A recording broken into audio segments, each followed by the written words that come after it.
Como você abordaria as queixas cognitivas, principalmente de memória, de seus pacientes idosos? E será que tudo pode ser atribuído à demência de Alzheimer?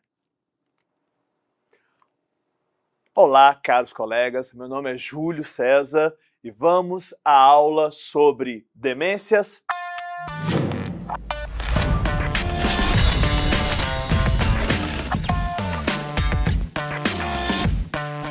Para isto, vamos a partir dos princípios básicos para entender como que nós chegaremos ao diagnóstico de demências, principalmente demência de Alzheimer. Meus caros colegas, toda vez que um indivíduo apresentar declínio cognitivo de pelo menos 2 funções e ou alterações comportamentais, causando prejuízo funcional, prejuízo social ou profissional, nós estamos diante da incapacidade cognitiva, muito comum nos nossos idosos, por isso que é considerada um dos grandes gigantes da geriatria, a incapacidade cognitiva. E eu pergunto para vocês, quais são os 4 diagnósticos principais diante de uma incapacidade cognitiva? Depressão, delírio 1, estado confusional agudo, doença mental prévia ou de início tardio e, claro, as demências. Hoje, as demências pelo DSM-5 são consideradas um transtorno neurocognitivo maior, onde você tem múltiplos déficits cognitivos, no mínimo 2, e causando perda das atividades de vida diária, sendo um declínio significativo ao seu pré-mórbido, desde que você exclua delírio 1, depressão e doença mental. Será que tem uma pergunta importante vindo por aí?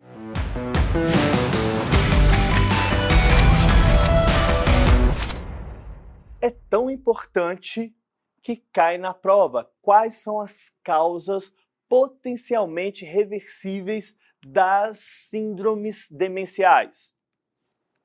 Não podemos nos esquecer que a partir do momento que fizermos um diagnóstico de uma síndrome demencial, 10% das demências são potencialmente reversíveis. E quais são as principais causas?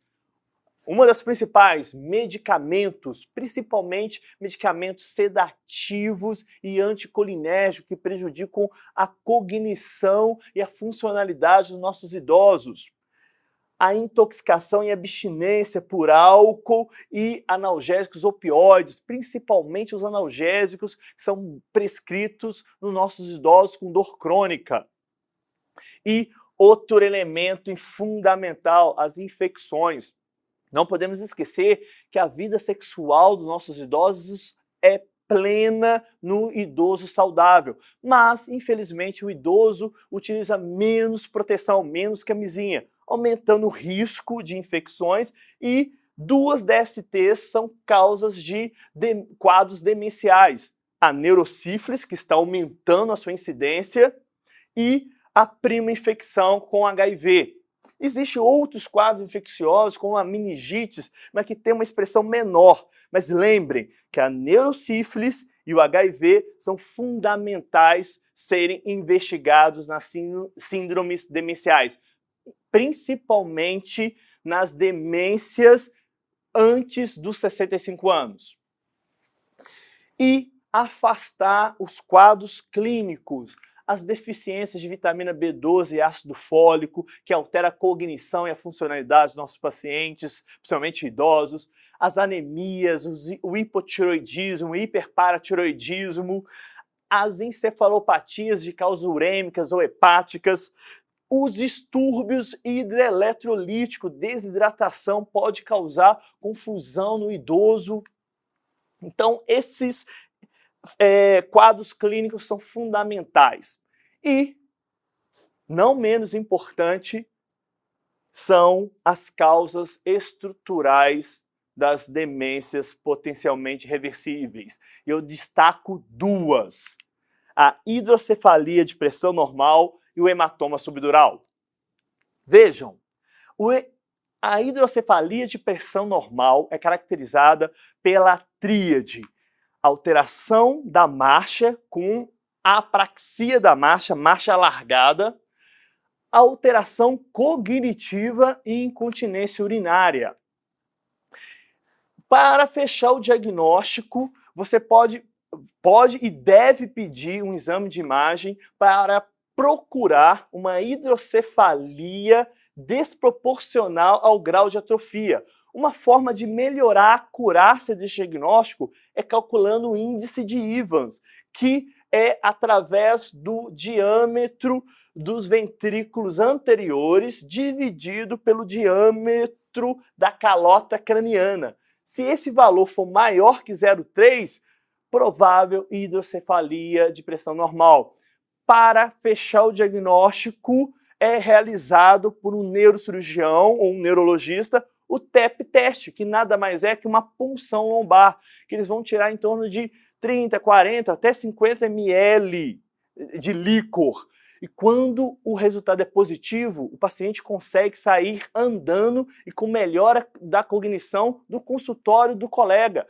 E isso fecha o diagnóstico para realizar uma derivação ventrículo-peritoneal, que consegue, na maioria dos casos, fazer uma reversão e o paciente volta ao seu pré-mórbido, principalmente se o diagnóstico for feito nos primeiros 2 anos de evolução da hidrocefalia de pressão normal.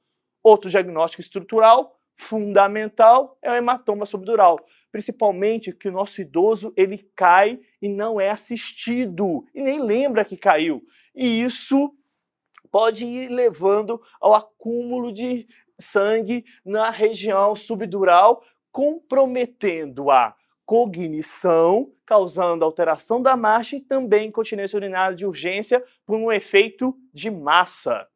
Fundamental, não esqueçam disso. E, meus caros, por isso que nós pedimos exames laboratoriais e exames de imagem, é para afastar as causas potencialmente reversíveis. E a partir do momento que eu afastei aqueles 10%, finalmente eu estou nas demências irreversíveis. E eu pergunto para vocês, qual que é a demência irreversível mais prevalente? A demência de Alzheimer, que é o nosso assunto a partir de agora. Vejam, a demência de Alzheimer é diagnosticada em pessoas acima dos 65 anos. Embora apenas 5 a 10% da demência de Alzheimer acomete indivíduos antes dos 65, 60 anos. É a 6ª maior causa de morte atualmente nos Estados Unidos e a 5ª causa de morte em pessoas acima dos 65 anos. Essa informação é clássica. A partir dos 65 anos, dobra a incidência de demência de Alzheimer. Vejam comigo, dos 65 aos 69, a incidência vai para 2%. A cada 5 anos, dobra. Vejam, um indivíduo com mais de 85 anos tem um risco de ter a incidência de Alzheimer em torno de 35% e 50% da população idosa nessa faixa etária. Vejam, nos Estados Unidos atualmente, aproximadamente 6 milhões de indivíduos com a demência de Alzheimer. Meus caros, vejam a perspectiva para 2050. Somente nos Estados Unidos teremos 13 milhões de indivíduos com a demência de Alzheimer. Eu já mostrei para vocês, a demência de Alzheimer tem alta taxa de mortalidade. Enquanto algumas causas de morte tiveram diminuição, vejam, câncer de próstata, doenças cardíacas, acidente vascular e até mesmo HIV tiveram uma regressão na sua capacidade de causar mortalidade. Em compensação, a demência de Alzheimer aumentou 145% da sua representatividade como causa de morte nos Estados Unidos. E vamos, qual que é a diferença entre doença e demência de Alzheimer? Vocês já se perguntaram? Existe diferença, porque a doença de Alzheimer ela é marcada pela presença de duas assinaturas patológicas, os emaranhados neurofibrilares, localizado no intracelular devido à hiperfosforilação da proteína tal, e no extracelular, as placas beta-amiloides, formadas por peptídeos beta-amiloide insolúveis, que são neurotóxicos. Isso leva ao processo de neurodegeneração insidioso e gradativo. Essas lesões podem estar presentes no encéfalo do indivíduo 10, 15 anos antes da demência, que é a perda funcional, que é o diagnóstico clínico, se instalar. Então, resumindo, meus caros, as duas principais mudanças estruturais são causadas pela emaranhados neurofibrilares no intracelular pela hiperfosforilação da proteína tal e no extracelular pela presença das placas beta-amiloide no extracelular, que são neurotóxicas. Consequentemente, levando todo o processo neurodegenerativo extremamente agressivo e avançado na demência, doença de Alzheimer. E a demência é caracterizada pela perda funcional. E vamos lá. Já que eu estou falando de clínica e funcionalidade, onde começa o processo neurodegenerativo na doença de Alzheimer? Na região do hipocampo, no córtex entorrinal. E por isso que nós temos o prejuízo da memória em mais de 90% dos casos, quando vem a demência de Alzheimer, porque acomete primariamente essa região e posteriormente a linguagem e outras funções cognitivas. E eu vou perguntar para vocês, qual que é o principal neurotransmissor dessa região? A acetilcolina. Por isso que a demência de Alzheimer também é conhecida como a demência hipocolinérgica. Será que nós temos uma pergunta vindo?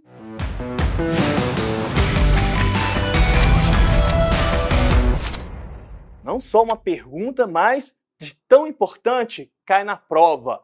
Quais são os fatores de risco para a doença de Alzheimer? Vamos raciocinar juntos. Claro, uma causa não reversível é a própria idade. Como vocês viram comigo, à medida que o indivíduo envelhece, aumenta o risco de ter a doença demência de Alzheimer. Mas além da idade, nós temos os fatores genéticos, os fatores de riscos cardiovasculares e o nível educacional como fator protetor. Vamos lá? Vejam, quando a gente fala em questão genética na doença de Alzheimer, a questão genética familiar ela é responsável por apenas em torno de 3 a 4%. E é importante na demência de Alzheimer de início precoce, antes dos 65 anos. A questão genética nas demais manifestações na demência de Alzheimer, nós chamamos de esporádica, que geralmente acontece depois dos 65 anos. Então, quando eu falo em questão familiar, antes dos 65 anos, e quais são os principais cromossomos envolvidos? O cromossomo 21, onde eu encontro uma mutação na proteína precursora de amiloide, é aquela que será clivada e originar os peptídeos beta-amiloide, que são insolúveis e vão formar as placas beta-amiloide que são neurotóxicas. Vejam, meus caros colegas, não é coincidência encontrar essa alteração relacionada à demência, doença de Alzheimer, no cromossomo 21. Lembrem que os indivíduos com síndrome de Down têm alterações no cromossomo 21 e esses indivíduos têm Alzheimer a partir dos 30 anos. Foi a partir dessa ligação que conseguiram encontrar essa mutação.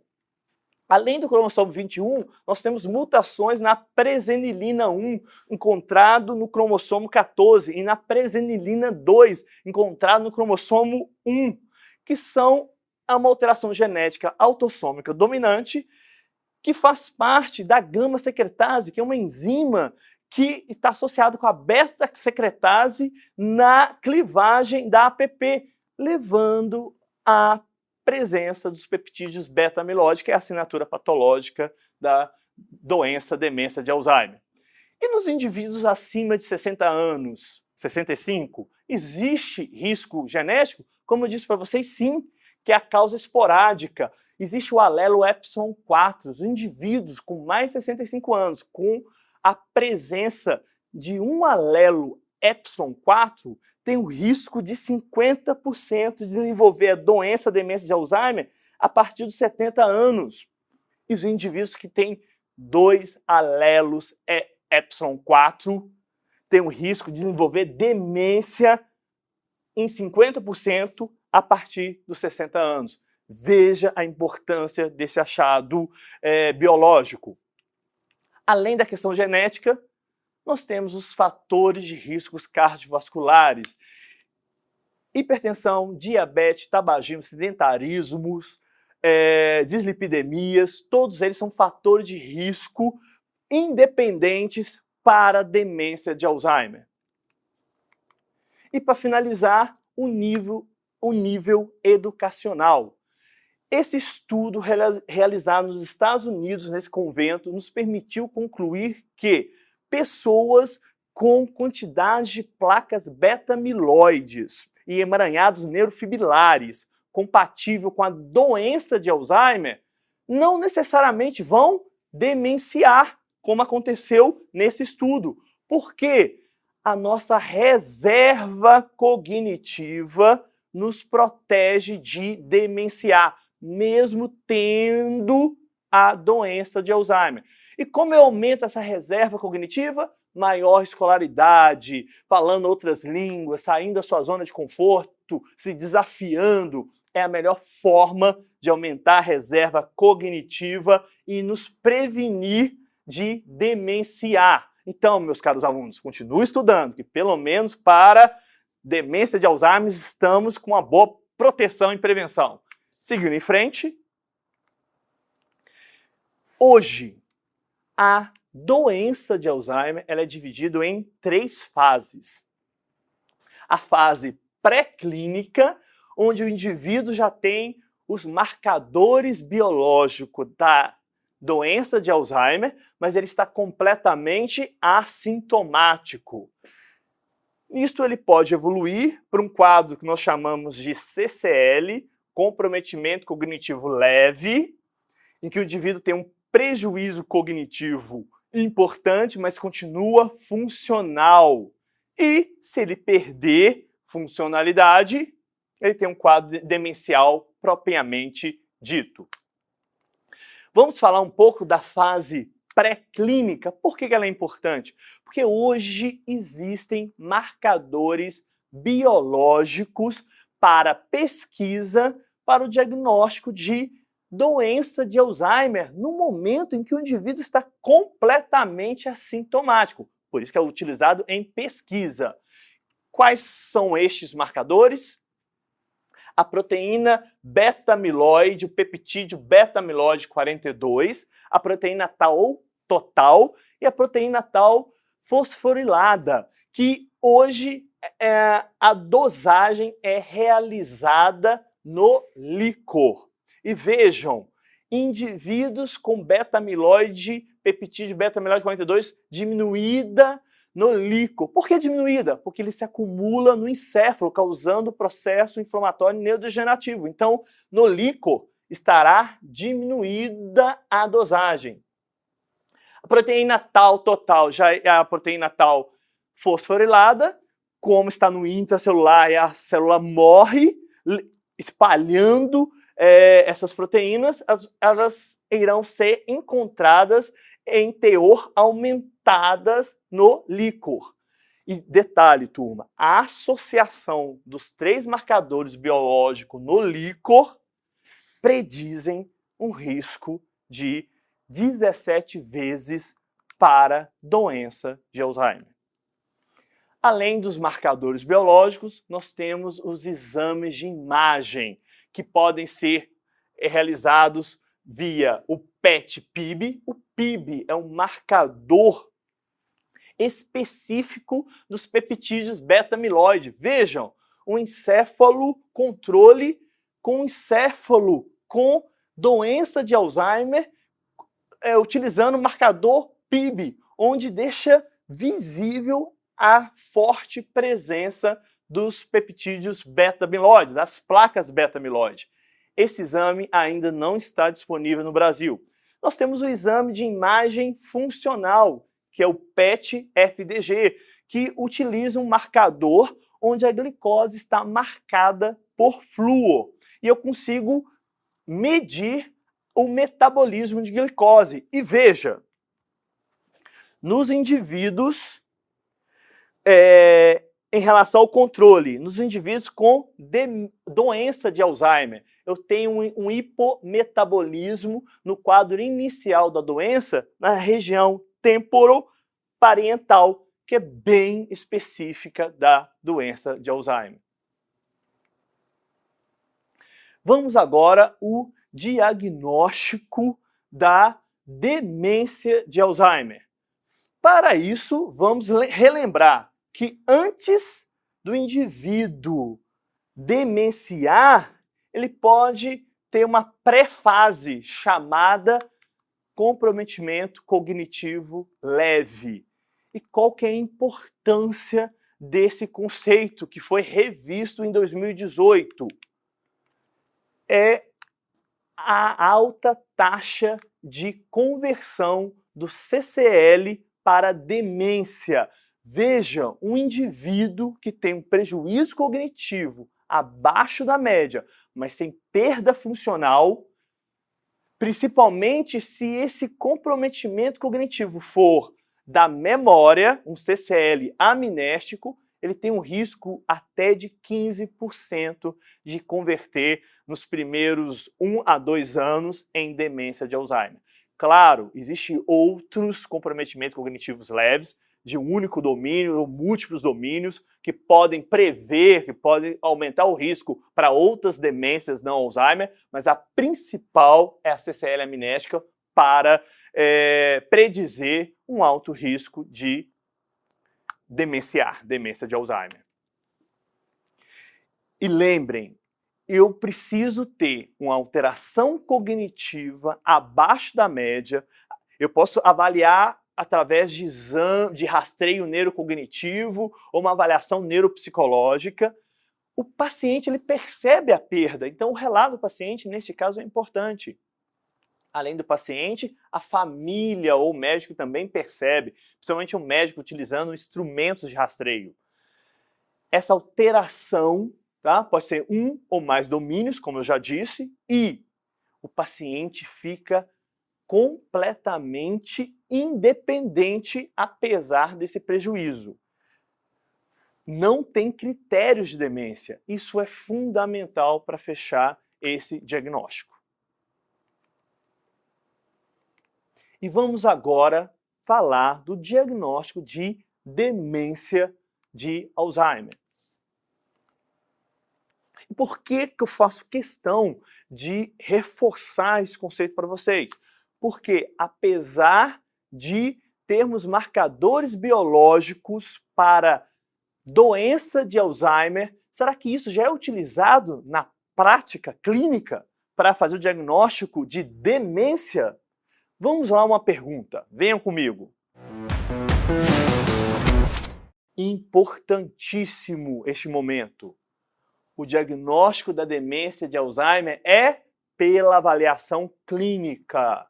Atualmente não usamos marcadores biológicos para fazer diagnóstico. Isto é apenas em pesquisa.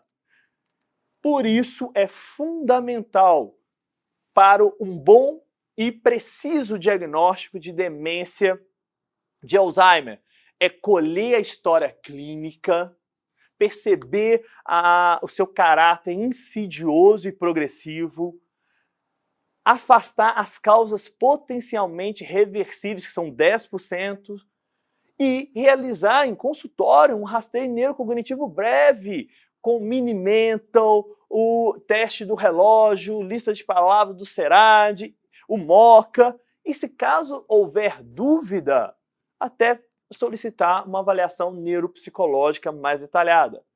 Lembrem que esse rastreio neuropsicológico nós já discutimos na aula de avaliação global do idoso. Desde a lista de palavras do SERAD, teste do relógio, reconhecimento de figuras, a fluência verbal e o MoCA, que está cada vez ganhando mais força no rastreio neurocognitivo. E a partir do diagnóstico de demência de Alzheimer, meus caros, nós temos que ficar atentos como ocorre a evolução clínica dessa demência. Que nós temos 4 fases: leve, moderada, avançada e uma variante da avançada, que é a avançada terminal. Na demência leve, o indivíduo ele tem prejuízo parcial das atividades de vida diárias instrumentais. Inclusive, com ajuda, eles ainda conseguem desempenhar essas tarefas. Muitas vezes, nessa fase, a família nega a sintomatologia, retardando o diagnóstico. Muitas vezes, eles consideram essa fase leve normal da idade. Infelizmente, perde-se uma oportunidade de um tratamento já nesse momento. Porém, esse quadro dura em torno de 2 a 3 anos.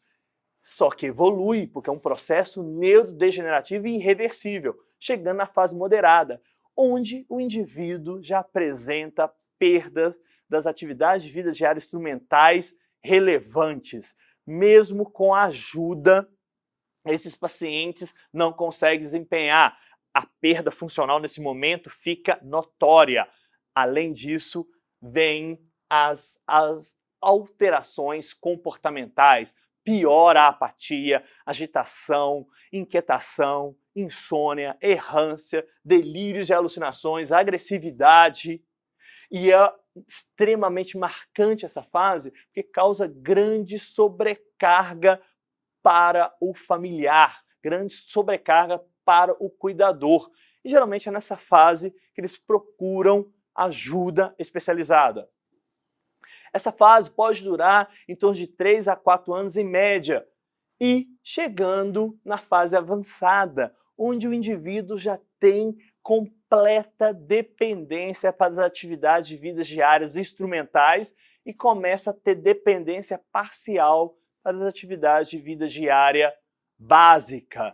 Essa fase pode durar 5 anos ou mais, dependendo de cada indivíduo, em que o indivíduo fica completamente dependente até para as básicas, chegando na fase avançada terminal, onde o risco de uma síndrome de imobilidade é também notória, onde há contratura, úlcera de pressão, o indivíduo não mais consegue interagir com o outro e completa dependência para a sua funcionalidade.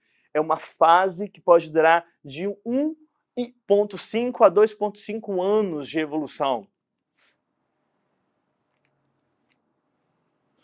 E como que nós conseguimos realizar uma boa abordagem no tratamento da doença demência de Alzheimer? Eu aposto que tem uma pergunta que vocês têm sobre isso. Venham comigo.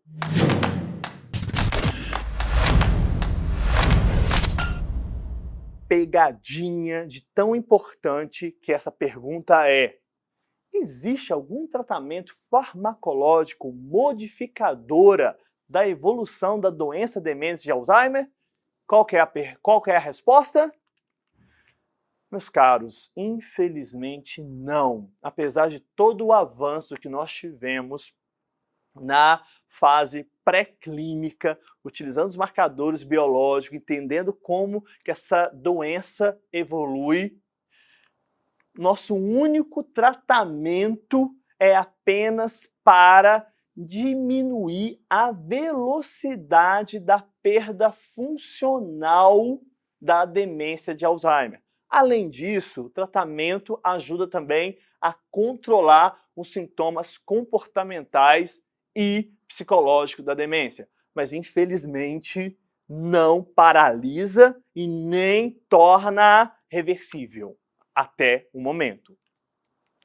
E para este tratamento farmacológico, nós temos as duas teorias. A teoria hipocolinérgica, lembrem que a doença de Alzheimer, ela começa na região do hipocampo, no córtex entorrinal, por isso que interfere tanto na memória. E qual que é o principal neurotransmissor nessa região? Acetilcolina. Então, nosso tratamento, principalmente nas fases leves a moderadas, é aumentar a quantidade de acetilcolina na fenda sináptica. E temos um outro tratamento, com uma outra classe de medicação, que são os antiglutamatérgicos, que nós utilizamos na fase moderada a grave, em combinação, geralmente, com os inibidores da acetilcolesterase.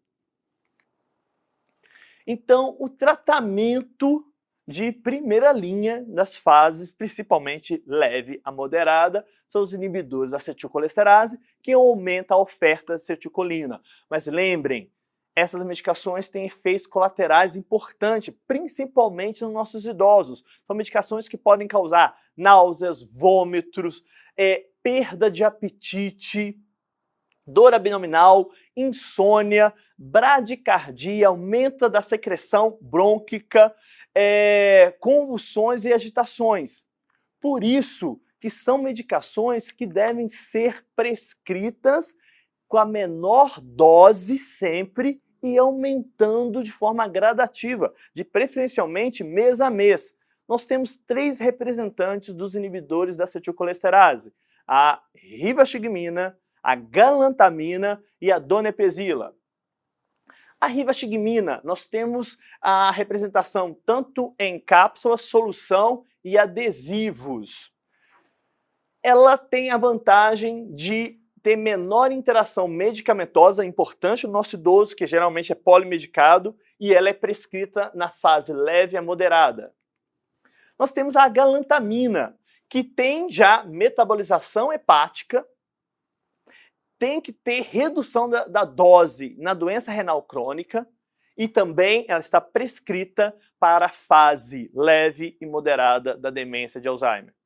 E o último representante da classe, a donepezila, que tem metabolização hepática, mas é a único inibidor da acetilcolesterase que pode ser prescrita nas 3 fases, leve, moderada e grave, aqui no Brasil.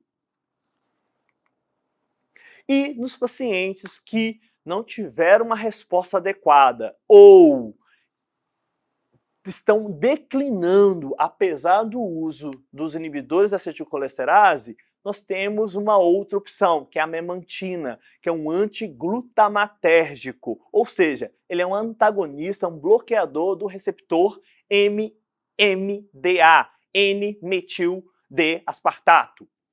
Porém, é uma medicação que só pode ser prescrita na fase moderado a grave da demência de Alzheimer. Por quê? Porque somente na fase moderada a grave que nós temos um maior influxo de cálcio intracelular, levando uma piora do processo degenerativo do neurônio.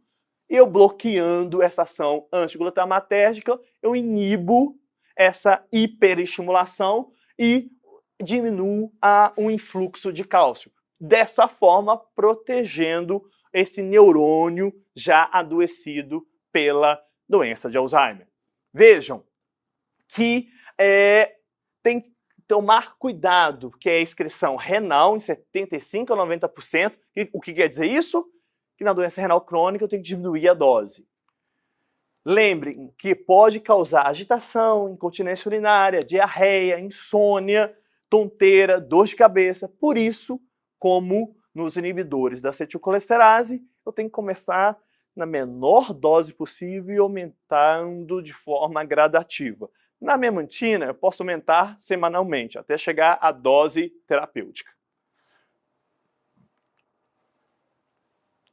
Meus caros alunos, aqui eu fiz um resumo para vocês em relação aos inibidores da acetilcolesterase, donepezila, rivastigmina e galantamina, e o único representante dos antiglutamatérgicos para a demência de Alzheimer, que é a memantina. Vejam, sempre começar com a menor dose possível, mas chegar na dose máxima também possível, porque somente nessa dose que o nosso paciente terá o benefício máximo dessas medicações, que ajudam a retardar, diminuir a velocidade da perda cognitiva funcional e ajuda a controlar os sintomas comportamentais. Reforço, os únicos que podem para demência moderada a grave. Quem quer? Grave. Somente a donepezila, do grupo inibidores da acetilcolesterase. E a memantina na fase moderada a grave. Ok? Vamos seguindo. Existe tratamento farmacológico para o comprometimento cognitivo leve, meus caros alunos? Acordem aí, porque essa pergunta é fundamental. Existe ou não existe? Como eu mostrei para vocês, a revisão foi feita em 2018 e, infelizmente, não existe nenhum tratamento aprovado para inibir que o comprometimento cognitivo leve se converta em demência. Não existe até o momento. Vocês têm mais uma pergunta? Vamos lá!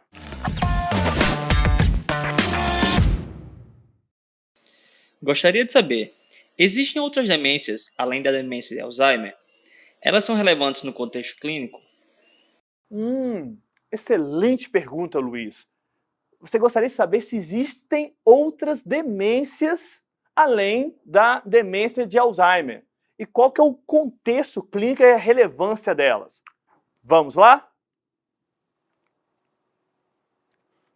Vamos lá. Lembrando, nós temos 90% das demências irreversíveis e 50% a 60% delas, quais tipos de demência que é? Alzheimer. Porém, em torno de 40% das demências irreversíveis são do tipo não Alzheimer. E quem são as principais?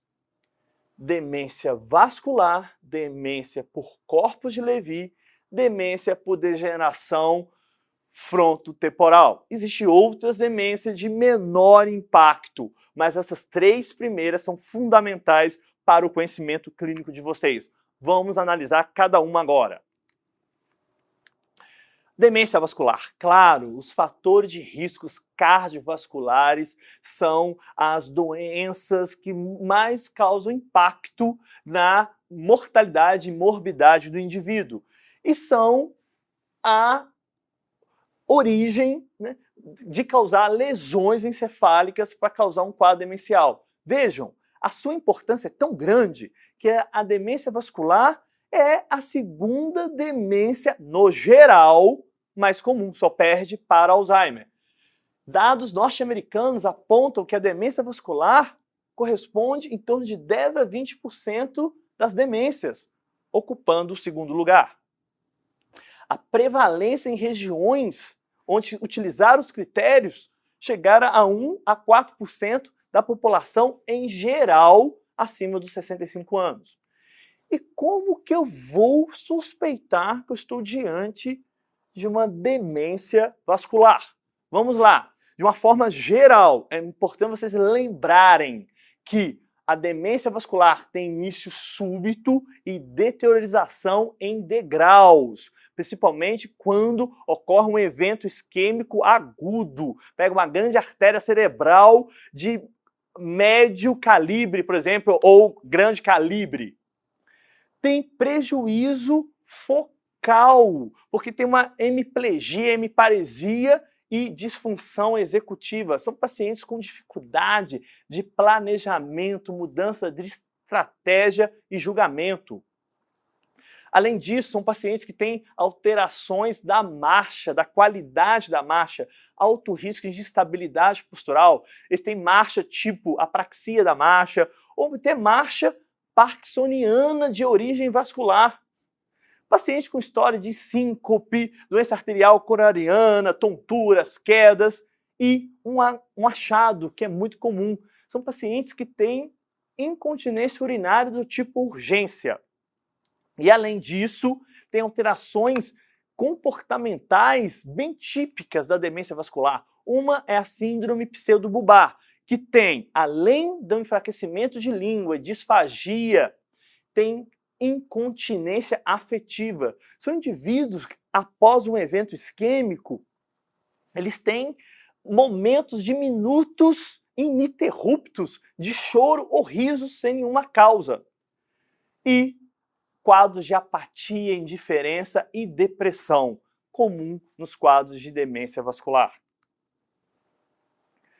E como eu faço a diferenciação entre demência de Alzheimer e demência vascular? Geralmente, essa diferenciação ela é simples. Quando estamos diante no início do quadro, principalmente em pacientes um pouco mais jovens, na casa dos 60, 70 anos. Por quê, meus caros?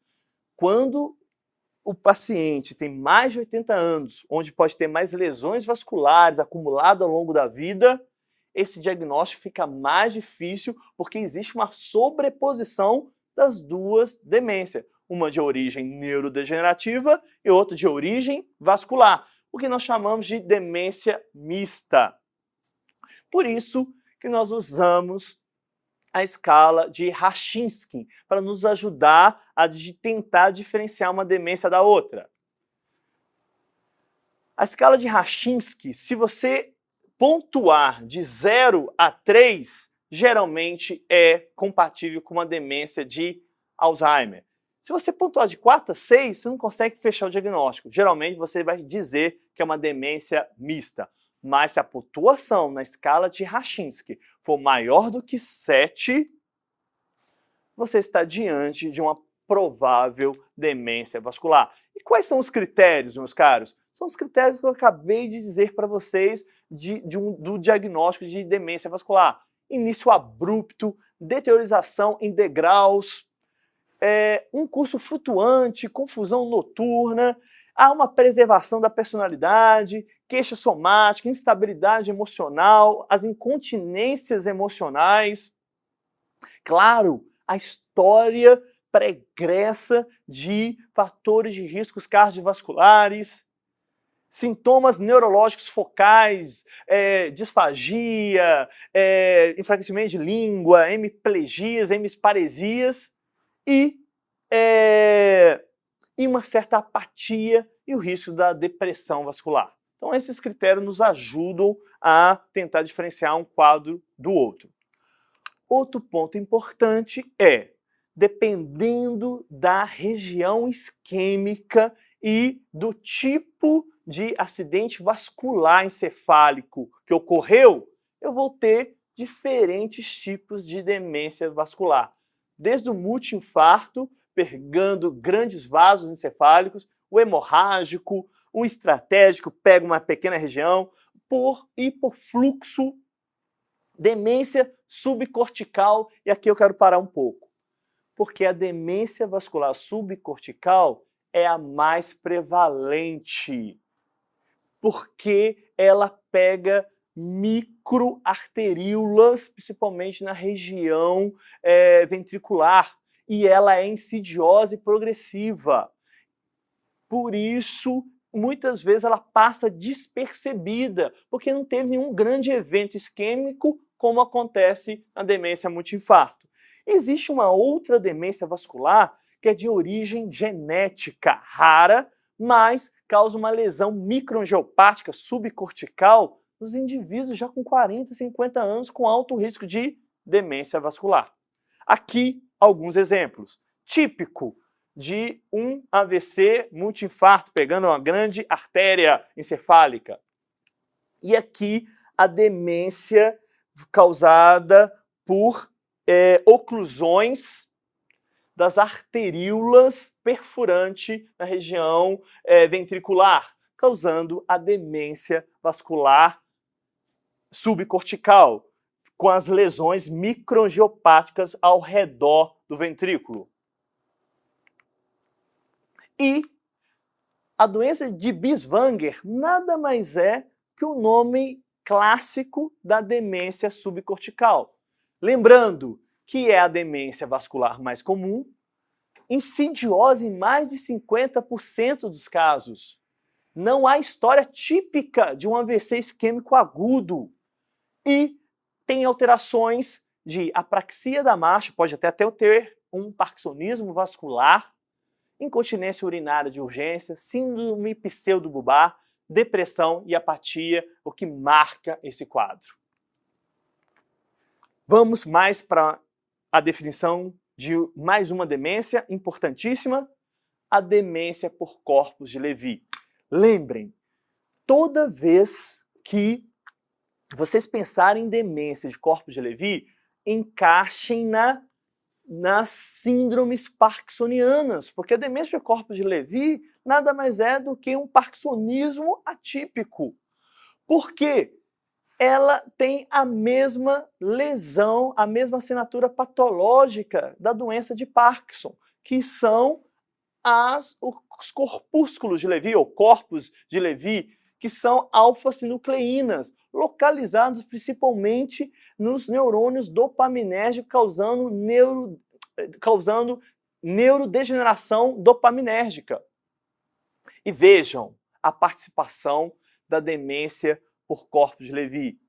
É a segunda demência neurodegenerativa, perdendo apenas para Alzheimer. Vejam, não confundam.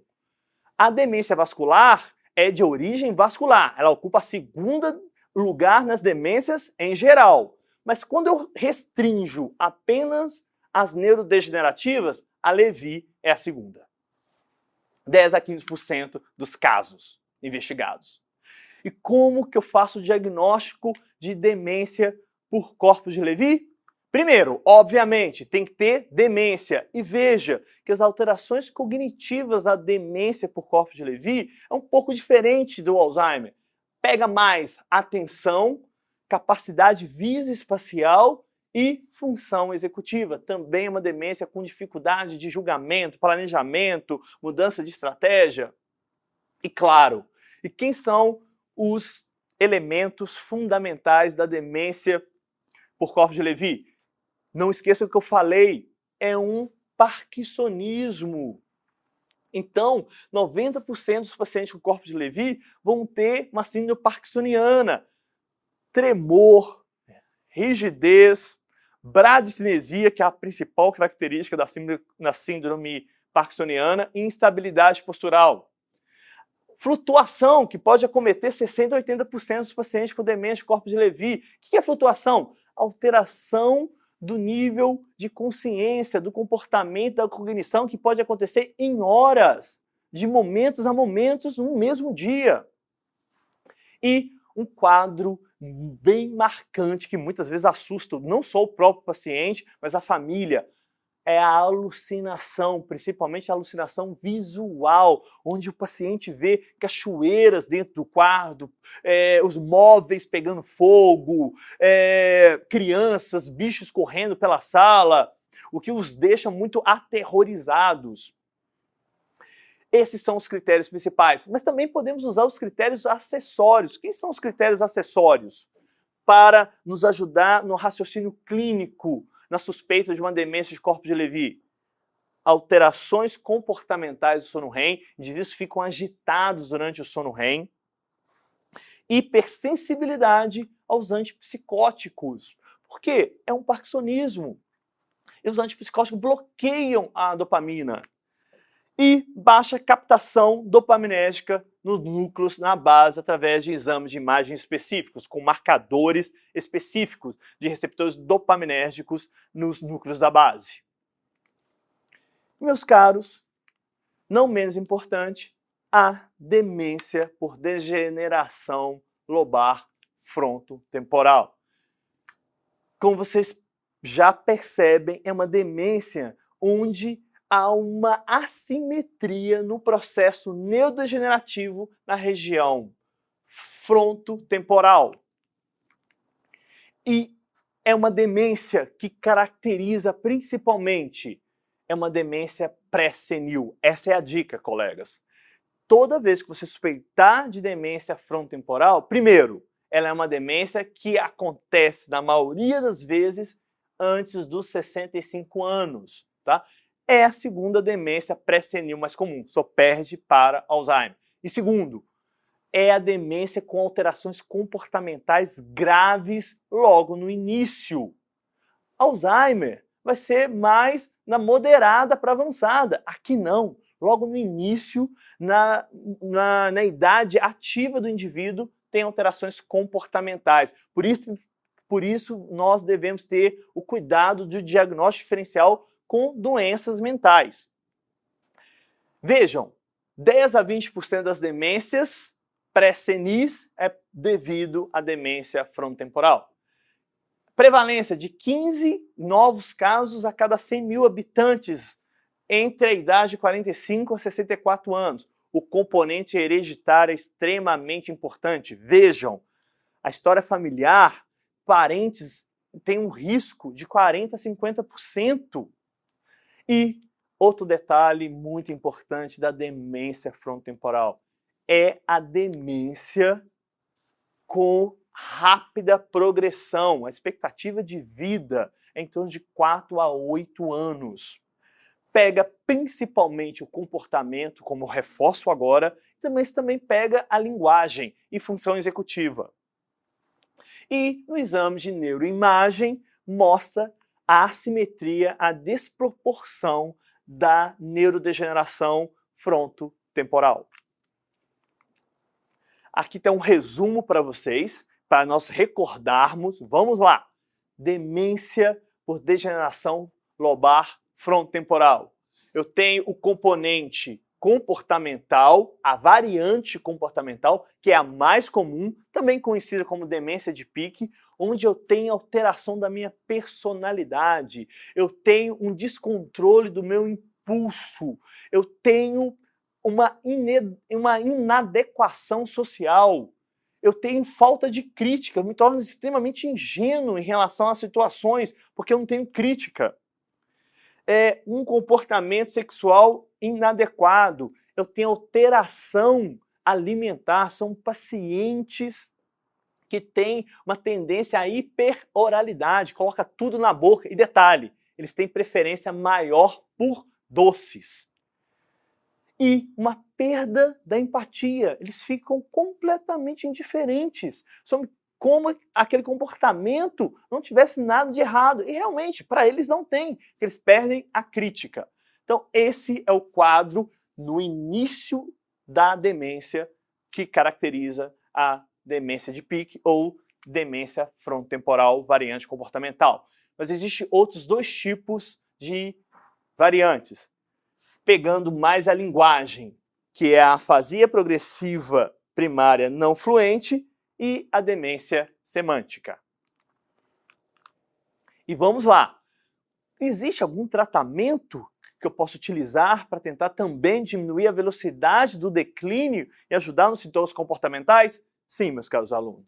Os inibidores da acetilcolinesterase podem ser utilizados tanto na demência por corpos de Levy, inclusive tem estudos que mostram que os inibidores de acetilcolinesterase talvez tenham um efeito até melhor nos corpos de Levy do que no próprio Alzheimer. E também eu posso usar os inibidores de acetilcolinesterase na demência vascular. E a memantina? A memantina é controvérsia, há uma controvérsia no seu uso na demência vascular e de Levy, mas pode usar em alguns casos. Mas os inibidores de acetilcolinesterase têm uma maior robustez do seu efeito nessa demência. O quê? Talvez mais uma pergunta? Acredito que vocês têm uma dúvida. Vamos lá? Esta dúvida é importantíssima. Existe algum tratamento para frontotemporal? Não, não existe nenhuma medicação específica para demência frontotemporal. A única coisa que nós fazemos é utilizar psicotrópicos para controlar os sintomas comportamentais. Utilizar inibidores da acetilcolinesterase e memantina na frontotemporal não tem resposta e pode até piorar o quadro comportamental da demência frontotemporal. E, meus colegas, gostaria de compartilhar com vocês, para finalizarmos a nossa aula, que existem outras demências. A demência priônica, o Creutzfeldt-Jakob, que é uma demência altamente, rapidamente progressiva. A demência causada por álcool, e a síndrome de Korsakoff é uma delas. A paralisia supranuclear progressiva, a atrofia de múltiplos sistemas e a degeneração córtico-basal, que também são quadros demenciais, fazendo parte do parkinsonismo atípico, são todas outras possibilidades mais raras, né? E que acabam ficando mais vistas nos ambulatórios especializados. Então, meus caros colegas, vocês agora são capazes de abordar as queixas cognitivas dos seus idosos? E existe apenas demência de Alzheimer? Como vocês viram, não. Hoje, uma boa abordagem para os quadros demenciais é: estou diante de uma incapacidade cognitiva? A partir daí, avaliar se é um quadro demencial, desde que você afaste delírio 1, depressão e doença mental prévia. Diante de um quadro demencial, afastar as causas potencialmente reversíveis. E dentro das causas irreversíveis, nós temos 50% a 60% Alzheimer e 30% a 40% não Alzheimer. E os não Alzheimer, vascular, Lewy e frontotemporal. Foi um grande prazer e até a próxima.